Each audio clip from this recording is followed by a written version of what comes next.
Some people really love their life to sit around and f*** off. When I sit around and f*** off, I don't like me. My whole life, I was convinced, when I was a young man, I was convinced I was a loser. Absolutely convinced. Until I started getting really good at martial arts, I never thought I was good at anything. I just had a very low self-esteem. And I was limiting myself by what I thought were other people's opinions of me. This is when I was a really young kid. And I didn't figure this out until I was like in my 30s.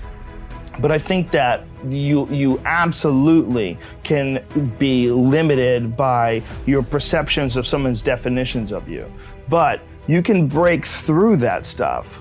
That's what you break through with discipline. That's where you break through with hard work and concentration and focus. And that's why it's so important to have like either a discipline or an art or something that you're trying to create or something that you're really focusing on. Because if you don't have like a point of focus as a human, I think it's very hard to get through this life and have an appreciation for true struggle. Because our physical struggle with what our bodies are designed for, the caveman of 10,000 plus years ago, our bodies are still designed for that. That physical struggle doesn't really manifest itself when you're sitting in front of a cubicle, in front of a computer in a cubicle, in this unnatural position all day.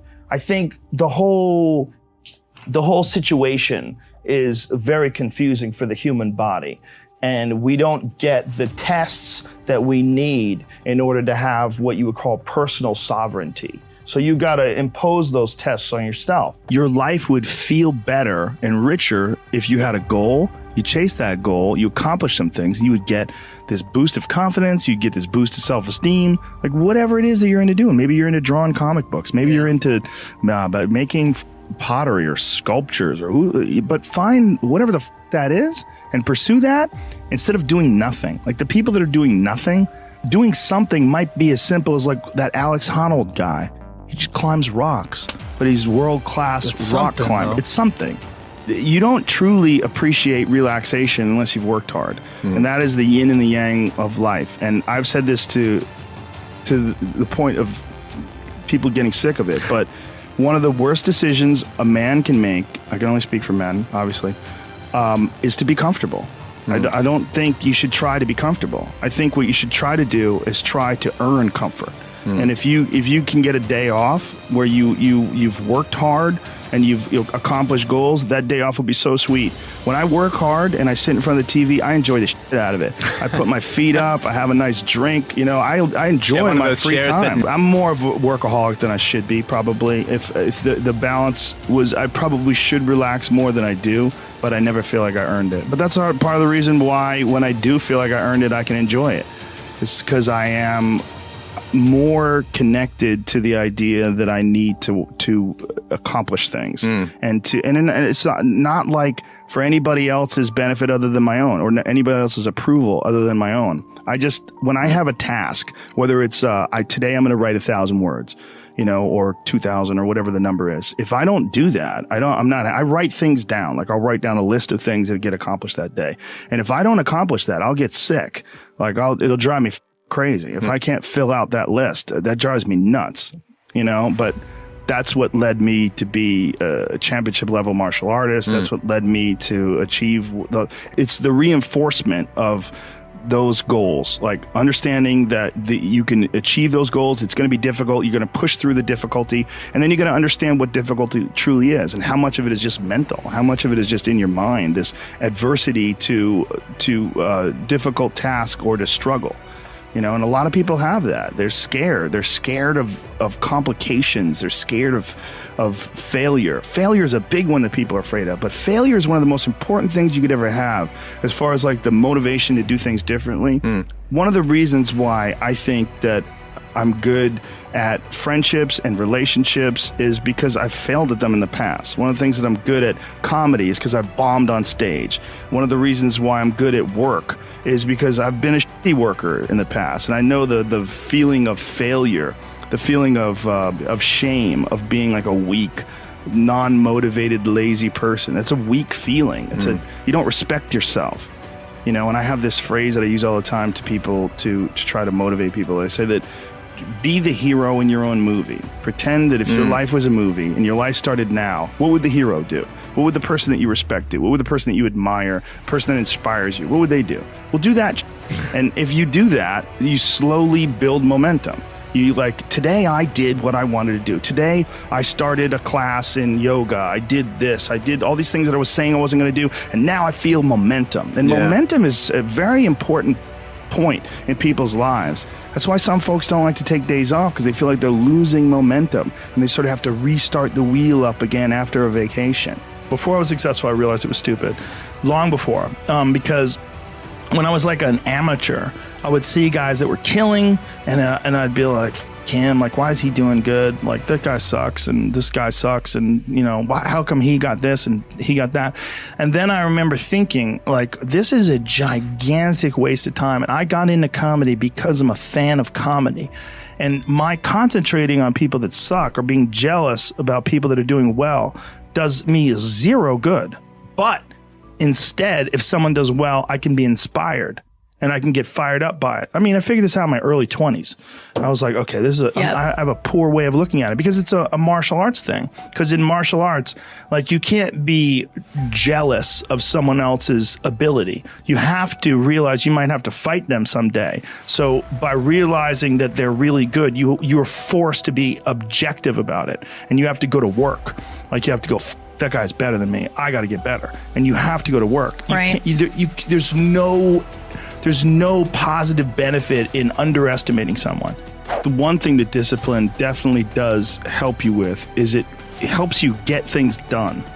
And when you get things done, when you actually do things, you have more success. If you have more success, and sometimes a big part of success is just not being lazy and just doing it. Yeah. That's like 90% of it is just showing up. Get there and start working. Like, you're not going to feel perfect every day. If I only worked out when I felt good, I'd be a fat because there's a lot of days I don't want to do it. It's pretty much the same with everybody that actually gets good at something. There's got to be those days you push through, and they're probably going to be more numerous than the days you don't. And so the benefit of discipline in my eyes has always been that through discipline, I get things done. Yeah. I always say that I'm like the most lazy, disciplined person I know, because I don't want to do it. Yeah. But I always do. A bunch of people that will say, yeah, well, I have a family, so, it's a great idea for you to just go out there and go crazy. I have people to support. You need to listen. Stop saying that.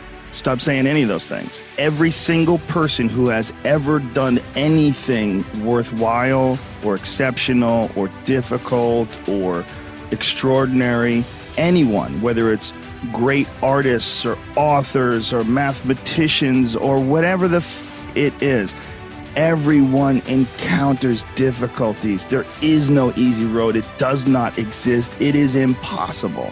Everyone has issues. If you have time to pursue a hobby, if you have time to do anything in your life, you can better yourself. And here's one way you never better yourself. When you come up with excuses for why other people are successful and you're not, that is dangerous. When you give yourself an escape, yeah, well, that's easy for you to say, you do this, you do, and trust me, everybody has a hard road. I wanted to jump out a window several times during my young life. I wanted to jump in front of a train, just ended because it's too much pressure. Not really, but you know what I'm saying, theoretically. We all go through hard times. We all go through depression. We all go through doubt and moments in your life where it's really difficult and you're trying to figure out what your path is going to be. It's hard as shit. But Stefan and I were talking about this before the podcast starts, that is what makes you a person. And those difficult moments are what build your character. Show me a great man who's the son of a great man. That's what we're saying. These kids that are born billionaires, you're never going to be a self-made person. You have a backup trust for your backup trust for your trust, and you're man. The most important thing is always for all people to recognize that you're not who you were a year ago. You're not who you were 5 years ago. You're not who you were last week. You're who you are now, and this is the only you have control over. So you got to regulate how much you dwell on regrets of the past. You really got to be careful, because it's good to have a little. Because my regrets, whether it's things of professional nature or the very few regrets friendship-wise, which is one thing that makes me very happy, But you know, there's life is strange. There's a lot going on. There's a lot of factors happening in life.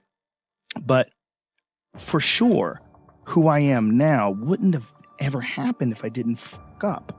If I didn't make those mistakes, I wouldn't have understand the importance of friendship and kindness. And if I hadn't been cruel at some point in my life, or someone hadn't been cruel to me, I wouldn't understand the beauty of love. I wouldn't understand the full range of it because I hadn't felt the sting. If nobody ever punches you in the face, you don't really appreciate safety. Because a lot of people don't even understand what safety is. You put, oh, we're safe, but you are so not safe at any moment. You know, and when someone's punched you in the face a bunch of times and you've been in a street fight with some guy you barely knew, you've gotten in an argument with, there's something about regular safety that's sweeter. Yeah. It's more delicious. Yeah. It's more delicious. It's way better to drive your car straight after you almost lost control on a turn. Like, and then you get back straight, you're like, whoa. For sure. I'm not saying that you should go sideways around corners. What I am saying is that there's a yin and a yang to this world, man. And you gotta fuel yourself with the fuck-ups. And most people get stuck in these patterns because they define themselves as a fuck-up.